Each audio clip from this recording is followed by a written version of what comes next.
Hey everyone, I'm Teresa Kline with TLKline.com, and I'm excited to be connecting with you today on today's very special blog post. I'm bringing on my husband, Andrew. Hello everybody, that's me. Sorry. He is the backbone and behind the scenes star of TLKline.com, and we'll be digging into that a little bit today, and we're going to be talking through our challenges, triumphs, and how we make it work with our first year of plant-based. If you like this video and want to see more, please subscribe below and feel free to let us know anything that you're interested in seeing more of. I've talked a lot on TLKline.com kind of about how my journey started and what got me going on the plant-based journey, starting with the What the Health documentary, and I kind of went down that path from there. How would you describe from your perspective how we got everything going? Abruptly. Details. So I get a text message that says, when you get home we need to talk, or something along those lines, and immediately I was like, well, I need to know now, like any spouse or significant other would think when they get that kind of message. Fast forward to when I'm home from work, we watched a documentary together. We decided, based on the information we had gotten from that film, that a plant-based lifestyle was right for us, and we were going to start immediately. But that was more him, because I was actually surprised, and I was open to it definitely, and I was on board for everything, but I was almost expecting you to have a little bit more pushback. So I said, let's just finish what we have in the house and then we can go from there. We don't have to do it so drastically. And Andrew said once, I don't think you had even watched the video yet, but if you said no, if everything that you're telling me is true, why would we keep eating it at all? We should just start now. Then it kind of evolved after that. I would say in the beginning we didn't really think we're doing this because of, you know, the treatment of animals or maybe the environmental aspect of it. It's not worth it to be eating, you know, a delicious steak just because I get pleasure from eating this steak, if it's going to end up killing me in the end. But now when people ask me, I say it's kind of threefold why we do everything. There's definitely the health aspect, which is a huge driver for me, and then there's also the humane aspect, just the treatment of animals, and just the more you learn about it, the more you're like, this isn't even possible. How can we be doing this? And the environmental aspect and what we're doing to our planet is huge. So it's kind of taken us on an eye-opening journey just from wanting to be healthier. Right. What would you say have been the biggest challenges since we started? I mean, the initial challenge was finding things to eat. I don't feel super full with what we're eating, and how do I eat vegan or plant-based and make sure that it's still healthy? I mean, if you're eating plant-based, it's healthy, but then you have your oils, and it's like, am I eating too much bread to feel full? I think the biggest thing for us was transitioning from, we're trying to replace our meat and we're trying to replace our yogurt, and moving from that mentality to we're building our food around plants.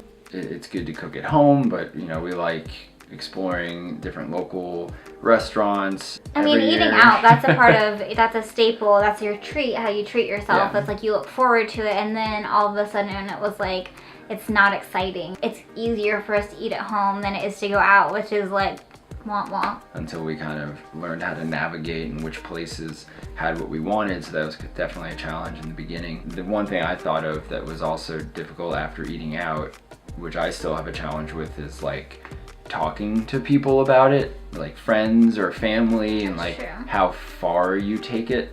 It's just kind of trying to like explain that this is how you feel, and you don't judge anybody in any type of way for choosing what they eat. I think you need to do what you need to do for your family. I think knowledge is power, so I'm definitely an advocate of spreading what I know and having those conversations, but at the end of the day, you do what's best for you. We'll do what we think is best for us, and it's no hard feelings either way. I don't think you should let that get in your way, even though it is a little awkward or uncomfortable sometimes.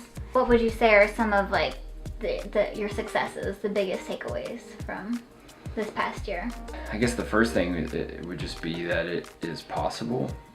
I mean, it didn't take very long to realize that it wasn't gonna be that hard. Like, you just kind of lose this initial like, I don't even know what you call it, like gas weight. Like, you're just less like You just Yeah. don't feel as full and disgusting Like you after you overate eat. every Yeah. time, like, or there's like a rock in your stomach when you Mm-hmm. eat certain meat or something like that. And definitely having you Yes, helps. that's another 'Cause I thing. I know- always tell people, if Andrew wasn't doing it with me, then it would be so much harder, because making 2 different meals, or Right. just having somebody who's living with you, and not that it's not possible, and I definitely encourage you, if you have a significant other that you live with that's not doing it, try to make it work, but Yeah. it has, for us, it's been very it definitely helpful. makes it a whole lot easier. Yeah, even if it's Yeah. not somebody that you live with, just that's why, again, why I started the blog. I was like, there just needs to be, because you watch these videos and then they're over and then you go back to normal life. But I'm like, what we're missing are these continuous conversations where there's people saying it's possible, you can do it, like little moments of life, not just this knowledge dump where you're like, where do I even start? What do I even do with this? Just this like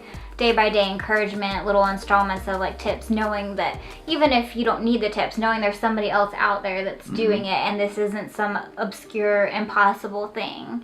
Yeah. Okay, so if you could give any tips or like behind the scenes of how we make it work and how our day-to-day is easy, I'm gonna go ahead and start, because I feel like a big secret in our household that, if you know me, you know it's true, but something that you can't tell just from seeing the blog posts are, Andrew is the chef in the family, and I like to say that I'm the head chef and I come up with the ideas, and I definitely have the vision for the week oftentimes, Yes. not that you never pick. I'm the sous chef, she's the chef. But he does it all. He makes it so easy. He likes to do It's my it. pleasure. He's here, I'm saying it in front of him, so he can back me up that he enjoys it, but I definitely love crafting the meals and making the meal plan for the week, and I absolutely enjoy the grocery shopping aspect of it, but that's just kind of your thing in the kitchen, and I just let you have it. I think just knowing your meals so that at home you have a safe place, and you know that if you can't go out, or if you can't, if outside, or if you're like at a family gathering and it's not easy, you can come home, recenter, refocus, you have what you need, you have a game plan. Just knowing the things you like, knowing the things that are healthy, and just having some of it on hand at all times, so that, you know, when you're in a bind, you can whip something up. What would you say your advice is for anybody who's thinking about making the leap, or if they're kind of in their first couple months or not really sure, what would be your advice for them? First, if you can, maybe find a partner in it, someone who wants to do it with you, whether it's a friend, a coworker, someone online, or a blog maybe, where you can, you know, talk, give advice to each other, bounce ideas off, ask questions.